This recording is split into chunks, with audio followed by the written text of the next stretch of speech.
Russian കൂലിപ്പട്ടാളത്തിൽ ചേർന്ന മലയാളി യുവാവിന് മോചനം. യുദ്ധത്തിൽ ഗുരുതരമായി പരിക്കേറ്റ് ചികിത്സയിലായിരുന്ന ജെയിൻ കുര്യനെ വിട്ടയച്ചു. മോസ്കോയിലെ ആശുപത്രിയിൽ നിന്നും ജെയിൻ കുര്യനെ ഡൽഹിയിൽ എത്തിച്ചു. വിവരങ്ങളുമായി തൃശൂരിൽ നിന്ന് സൂരജ് സജിയാണ് ചേരുന്നത്.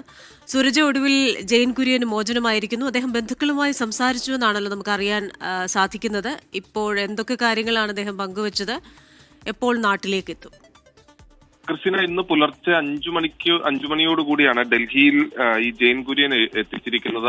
ഉച്ചയ്ക്ക് ശേഷം തൃശൂരിലേക്ക് എത്തും എന്നുള്ളതാണ് നമുക്ക് ലഭിക്കുന്ന വിവരം. ഡൽഹിയിൽ എത്തിയ ശേഷം ബന്ധുക്കളുമായി ഫോണിൽ സംസാരിക്കുകയായിരുന്നു ജെയിൻ കുര്യൻ. റഷ്യൻ കൂലിപ്പട്ടാളത്തിൽ കുടുങ്ങി യുദ്ധമുഖത്ത് നിന്ന് പരിക്കേൽക്കുകയും പിന്നീട് മോസ്കോയിലെ ആശുപത്രിയിൽ ചികിത്സയിലുമായിരുന്നു ജെയിനൊപ്പം ഉണ്ടായിരുന്ന സുഹൃത്ത് യുദ്ധമുഖത്ത് തന്നെ ഈ ഡ്രോൺ ആക്രമണത്തിൽ കൊല്ലപ്പെടുകയും ചെയ്തിരുന്നു. തൃശൂർ സ്വദേശിയാണ് ബിനിൽ കൊല്ലപ്പെട്ടതിന് ശേഷം വീണ്ടും യുദ്ധമുഖത്തേക്ക് ജെയിനെ കൊണ്ടുപോകാനുള്ള ഒരു നീക്കവും ആ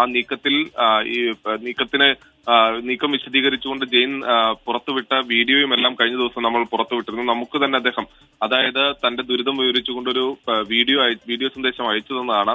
ഇതിനെല്ലാം പിന്നാലെയാണ് ഇപ്പോൾ ഈ മോചനത്തിലേക്ക് കാര്യങ്ങൾ എത്തിച്ചിരിക്കുന്നത്. നേരത്തെ പ്രധാനമന്ത്രി റഷ്യൻ സന്ദർശിച്ച ശേഷം ഈ യുദ്ധമുഖത്ത് കുടുങ്ങിയ ആളുകളെ വിട്ടയക്കുന്നതിനുള്ള നടപടി സ്വീകരിച്ചിരുന്നുവെന്ന് പ്രഖ്യാപിച്ചിരുന്നെങ്കിൽ പോലും പക്ഷേ ഈ ജെയിന്റെ മോചനം മാത്രം സാധ്യമായിരുന്നില്ല. ഇതിൽ ആശങ്ക പ്രകടിപ്പിച്ച് ജെയിനും ഒപ്പം കുടുംബവും രംഗത്തെത്തിയതിന് പിന്നാലെയാണ് ഇപ്പോൾ ഒരു ഇടപെടൽ ഉണ്ടായിരിക്കുന്നത്.